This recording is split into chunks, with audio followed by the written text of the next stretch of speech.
તો ધોરણ 10 વિષય વિજ્ઞાન તેમાં આપણે ભાગ 1 રસાયણ વિજ્ઞાન દેખીએ છીએ અને પાઠ આપણે બીજો ભણીએ છીએ એસિડ બેઝ અને ક્ષાર. સવારે આપણે આ ભણી ગયા, આ બે સવાલ સવારે ભણી ગયા છે એસિડ અને બેઝના સામાન્ય ગુણધર્મો, તેમજ આ પણ ભણી ગયા છે સૂચક એટલે શું, એસિડ અને બેઝની પરખ માટે વપરાતા મુખ્ય સૂચકો જણાવો.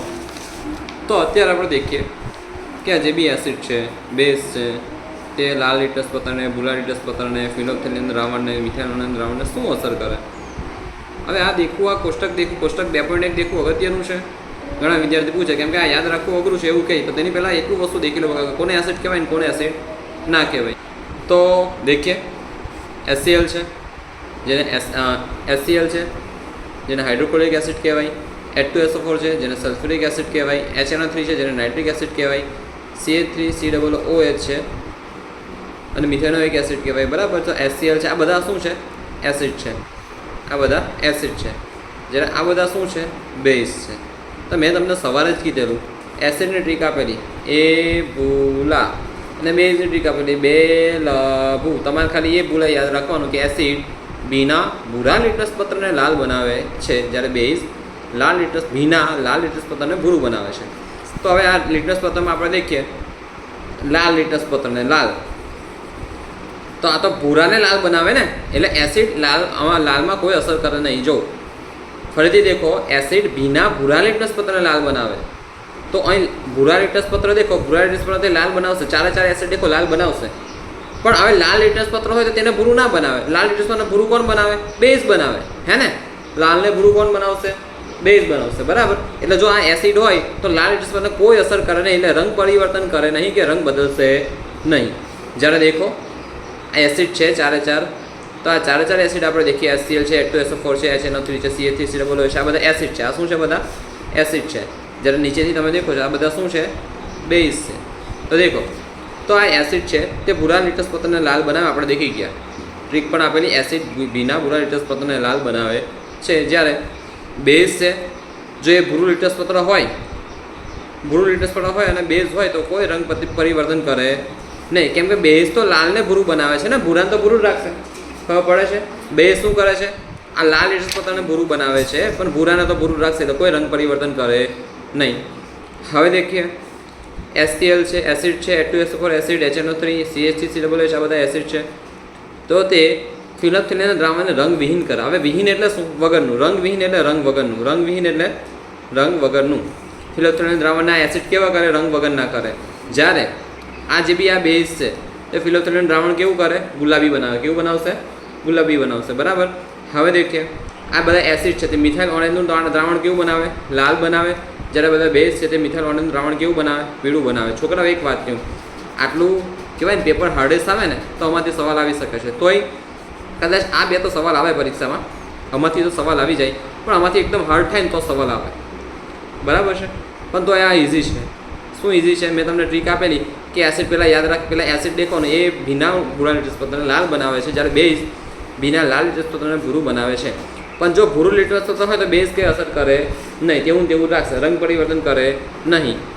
અને જો અહીં બી દેખવાનું એસિડ ભીના ભૂરાને લાલ બનાવે, પણ જો પહેલેથી લાલ હોય તો એસિડ કંઈ અસર કરે નહીં. બરાબર. એટલે રંગ પરિવર્તન કરે નહીં. જો લાલ છે ને, આ ચાર એસિડ છે તો અહીં રંગ પરિવર્તન કરે નહીં. અહીં પણ દેખો બેઝ છે અને બેઝ શું છે? લાલને ભૂરું બનાવે, પણ ઓલરેડી ભૂરું હોય તો ભૂરાને કોઈ ચેન્જ કરે નહીં. ખબર પડે? એકદમ સાદી ભાષામાં. ઓકે. પછી આ બધું આ સિમ્પલ ભાષામાં યાદ રાખવાનું છે કે જો ફિનોલ્ફથેલિન દ્રાવણ હોય તો એસિડ રંગવિહીન કરે, રંગ વગરનું કરે. ફિનોલ્ફથેલિન દ્રાવણ હોય તો બેઝ ગુલાબી બનાવે. મિથાઇલ ઓરેન્જનું દ્રાવણ હોય તો એસિડ શું બનાવે? લાલ બનાવે. મિથાઇલ ઓરેન્જનું દ્રાવણ હોય તો બેઝ શું બનાવે? પીળું બનાવે. તો યાદ રાખવાનું છે. આ ઉદાહરણ યાદ રાખવાના છે. એસિડના 4 ઉદાહરણ યાદ રાખવાના છે. HCl છે, H2SO4 છે, HNO3 છે, CH3COOH છે. બરાબર. તો આ બધા એસિડ આ બધા યાદ રાખવાના છે. ઓકે. અને નામ છે hydrochloric acid, sulphuric acid, nitric acid ને મિથેનોઇક એસિડ. તેમાં આ છે સોડિયમ હાઇડ્રોક્સાઇડ છે, પોટેશિયમ હાઇડ્રોક્સાઇડ છે, કેલ્શિયમ હાઇડ્રોક્સાઇડ છે, મેગ્નેશિયમ હાઇડ્રોક્સાઇડ છે અને એમોનિયમ હાઇડ્રોક્સાઇડ છે. આ બધું હું તમને છે ને આવતીકાલે લખાઈ દઈશ અને નામ શું છે. બરાબર. ઓકે. તો એ તમે આ વિડીયોમાંથી બી લખવા હોય તો લખી શકો છો. હવે દેખીએ આપણે સૂચકનું કાર્ય જણાવો. તો કે સૂચક એસિડ અને બેઝની હાજરીમાં રંગ પરિવર્તન કરે, રંગ બદલે છે. આપણે સવારે દેખી ગયા સરસ રીતે. ગ્રહણેન્દ્રિય, તો ગ્રહણેન્દ્રિય આપણે સવારે ચર્ચા કરી હતી. આપણા શરીરમાં કેટલી ઇન્દ્રિયો હોય? 5 ઇન્દ્રિયો હોય. અને કઈ કઈ છે? નાક, સાદી ભાષામાં પહેલાં આપણે વાત કરીએ આંખ, પછી સાંભળવાની શક્તિ કાન, પછી જોવાની શક્તિ આંખો, પછી આંખ તો આવી ગઈ ને, ઓકે, આંખ આવ્યું, કાન આવ્યું, પછી સ્વાદની જીભ, પછી ઘ્રાણેન્દ્રિય. ઘ્રાણેન્દ્રિય તેને શું કહેવાય? સૂંઘવું. તો સૂંઘે ક્યાંથી આપણે? નાકથી.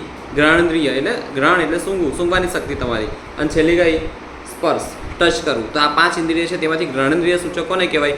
એટલે વાસ બદલતા હોય, પોતાની સ્મેલ બદલતા હોય તેવા સૂચક કયા કયા છે? કે જે પદાર્થોની એસિડ કે બેઝ માત્રામાં વાસ બદલાય છે તેવા પદાર્થોને ઘ્રાણેન્દ્રિય સૂચક કહેવાય છે. પછી આ યાદ રાખવાનું છે કે CH3 ને NH4OH, મતલબ આ એમોનિયમ હાઇડ્રોક્સાઇડ છે, પછી આ એક એસિડ છે તે કેવું છે? તો કે આ નિર્બળ એસિડ છે. CH3COOH શું છે? નિર્બળ એસિડ છે. જ્યારે NH4OH એ નિર્બળ બેઝ છે. ઉદાહરણ યાદ રાખવાના, પરીક્ષામાં પૂછાય છે. CH3COOH શું છે? નિર્બળ એસિડ. જ્યારે NH4OH નિર્બળ બેઝ છે. ઓકે. પછી અહીંયા આપણે દેખીએ આ જનરલ સવાલ લખી લેવાના છે કે વેનીલા અર્ક છે, ડુંગળી છે, લવિંગના તેલ પૈકી કોનો ઘ્રાણેન્દ્રિય સૂચક તરીકે ઉપયોગ કરી શકાય? તો કે ત્રણેયનો ઉપયોગ ઘ્રાણેન્દ્રિય સૂચક તરીકે કરી શકાય. પછી વેનીલા અર્ક, ડુંગળી અને લવિંગના તેલને મન HCl અને મન NH4OH સાથે પ્રક્રિયા કરતા કોઈ વાસમાં ફેરફાર જણાશે? તો વેનીલા અર્ક છે, ડુંગળી અને લવિંગના તેલની વાસ મન HCl ઉમેરતા દૂર થતી નથી, પરંતુ મન NaOH ઉમેરતા ત્રણેયની વાસ દૂર થાય છે. મતલબ કે વાસ સિમ્પલ રીતે તેની બદલાય છે. ઓકે. હવે પરીક્ષામાં એટલું બધું નહીં પૂછાય. ખાલી આ દેખી લેવાનું છે. આ પહેલાં 2 સવાલ દેખવાના છે. પછી આ દેખી લેવાનું છે કમ્પ્લીટ, મેં તમને કીધું તે. આ એક દેખી લેવાનું છે. આ 3 સવાલ દેખી લેવાના છે. ઓકે. હા, પાછું એ જ છે. ઘ્રાણેન્દ્રિય સૂચક એટલે શું? પાછું જો પહેલાંનું રિપીટ થાય છે, સવારનું રિપીટ થાય છે. સવારે તમને જે આજે ભણાવ્યું તો કઈ તારીખ આજે? 9 જૂન. 9 જૂને તમે સવારે જે ભણાવ્યું હતું તે જ વસ્તુ રિપીટ થાય છે છોકરાઓ. ઘ્રાણેન્દ્રિય એટલે કે ઓલ્ફેક્ટરી સૂચક કોને કહેવાય? ઉદાહરણ આપો. છે કે જે પદાર્થોની એસિડ કે બેઝિક માધ્યમમાં વાસ બદલાય, સ્મેલ બદલાય, તેની ગંધ બદલાય તો તેને શું કહેવાય? ઘ્રાણેન્દ્રિય સૂચક. કેમ કે આપણે એને સૂંઘી શકીએ છીએ, સૂંઘવાની શક્તિ આપણે નાકમાં હોય તેને ઘ્રાણેન્દ્રિય કહેવાય. બરાબર. નામ યાદ રાખવાના છે ફરીથી. વેનીલા અર્ક છે, ડુંગળી છે અને લવિંગનું તેલ. ઓકે. હવે દેખીએ આપણે કે આપણે તપાસ કેવી રીતે કરી શકીએ કે એસિડ છે કે બેઝ છે. ઘ્રાણેન્દ્રિય સૂચકની મદદથી એસિડ અને બેઝની પરખ કેમ નહીં કરી શકશો? ઉદાહરણ આપી સમજાવવાનું. તો કે એસિડ ઘ્રાણેન્દ્રિય સૂચક પદાર્થની વાસ દૂર કરતો નથી. જો આપણે અહીં દેખ્યું ને, એસિડ ઘ્રાણેન્દ્રિય સૂચક પદાર્થની વાસ દૂર કરતો નથી. અહીં પણ કંઈક એવું છે. જો વેનીલા અર્ક, ડુંગળી અને લવિંગના તેલની વાસ મન HCl ઉમેરતા દૂર થતી નથી. કેમ? કે મન HCl શું છે? મન HCl શું છે? એસિડ છે ને, હાઇડ્રોક્લોરિક એસિડ. કયો એસિડ કહેવાય તેને? અહીં છે ને જગ્યા બરાબર છે નથી એટલે લખાય નહીં. Hydrochloric acid. Hydrochloric acid. કાલે હું તમને બોર્ડ પર કમ્પ્લીટ લખી આપીશ. ઓકે. Hydrochloric acid. પછી થઈ શકે તેનો એક ફોટો અથવા વિડીયો બી ઉતારી લેશું. HCl શું કહેવાય? Hydrochloric acid. NaOH ને શું કહેવાય? Sodium hydroxide. શું કહેવાય? Sodium hydroxide. Sodium hydroxide. ત્યાં ધ્યાન એ રાખવાનું છે. વેનીલા અર્ક, ડુંગળી અને લવિંગના તેલની વાસ મન HCl ઉમેરતા દૂર થતી નથી. કેમ? તો કંઈ આપણે દેખ્યું છે કે એસિડ ઘ્રાણેન્દ્રિય સૂચક અથવા ઘ્રાણેન્દ્રિય પદાર્થની વાસ દૂર કરતો નથી, પરંતુ બેઝ ઘ્રાણેન્દ્રિય સૂચકની વાસ દૂર કરે છે. અહીં એ છે કે પરંતુ મન NaOH ઉમેરતા ત્રણેયની વાસ દૂર થાય છે. કેમ? તો કે બેઝ શું કરે છે? વાસ દૂર કરે છે, જ્યારે એસિડ દૂર કરતો નથી. ઓકે. દાખલા તરીકે લવિંગના તેલની વાસ ધરાવતા સ્વચ્છ કપડાં ઉપર મન HCl. કોની તેલ? તો કે લવિંગના તેલની વાસ ધરાવતા સ્વચ્છ કપડાં ઉપર મન HClના ટીપાનો છંટકાવ કરી કપડું સૂંઘતા તેમાંથી લવિંગની તેલની વાસ આવશે. તો તે શું સૂચવે છે? કે તે પદાર્થ એસિડ છે. તે શું સૂચવે છે? પદાર્થ કયો છે? એસિડ છે. અને એસિડ એ ઘ્રાણેન્દ્રિય સૂચકની વાસ દૂર કરતો હોય તે સૂચવે છે. જ્યારે વાત કરીએ લવિંગના તેલની વાસ ધરાવતા સ્વચ્છ એટલે એકદમ ચોખ્ખા કપડાં પણ મન NaOH જે શું છે? બેઝ છે. ફરીથી કહું છું, NaOH ને કહેવાય સોડિયમ હાઇડ્રોક્સાઇડ. બેઝ છે. HCl ને કહેવાય હાઇડ્રોક્લોરિક એસિડ જે એસિડ છે. તો લવિંગના તેલની વાસ ધરાવતા સ્વચ્છ એટલે ચોખ્ખા કપડા પર મન NaOH બેઝના ટીપાનો છંટકાવ કરી કપડું સૂંઘતા તેમાંથી લવિંગના તેલની વાસ દૂર થશે. તો આ શું સૂચવે છે? કે બેઝ એક ઘ્રાણેન્દ્રિય સૂચકની વાસ દૂર કરે છે. મતલબ કે આ 3 છે એ ઘ્રાણેન્દ્રિય સૂચક યાદ રાખવાના છે. વેનીલા અર્ક છે, ડુંગળી અને લવિંગનું તેલ. પરીક્ષામાં ફરીથી કહું છું, પૂછાય છે. અને આ જેટલું પણ અત્યારે ભણાવ્યું છે, સવારે શું ભણાવ્યા હતા? 2 સવાલ ભણાવ્યા હતા. એસિડ અને બેઝના સામાન્ય ગુણધર્મો જણાવ્યા હતા. તેમાં આપણે સિમ્પલ ભાષામાં કહી દીધું કે ખાટા હોય છે. ખાટા લગભગ 10 વસ્તુ આપણે ઉદાહરણ આપણે ચર્ચા કરી હતી. પછી એ ભીના ભૂરા ટેસ્ટ લાલ બનાવે છે. પછી બેઝ સાથે પ્રક્રિયા કરી સાર અને પાણી આપે છે. ધાતુ સાથે પ્રક્રિયા કરીને હાઇડ્રોજન વાયુ મુક્ત કરે છે. બેઝનું એનું ઉલટું છે. આનું ઉલટું છે કે બેઝ શું કરે છે? ભીના લાલ ઈટસ્પંદનને ભૂરું બનાવે છે. બરાબર. જ્યારે સ્વાદે તુરા હોય છે એસિડ સાથે પ્રક્રિયા કરીને ક્ષાર અને પાણી બનાવે છે. જો છોકરાઓ અત્યારે આ વાંચી નથી જતો એટલે તમને તો એવું લાગે સાહેબ આવીને ભણાવતો તો વાંચી જાવ, પણ બકા એક વાત કહો, સવારે પરફેક્ટલી સમજાવ્યું હતું આ વસ્તુ, હે ને? આ સમજાવતા, આ 2 સવાલ સમજાવતા અડધો કલાક થયો હતો સવારે, ખબર છે ને? તો અડધો કલાકમાં બકા અત્યારે જસ્ટ રિવિઝન કરાવું છું, જેથી તમારે કેવું કે ભૂલી ના જવાય.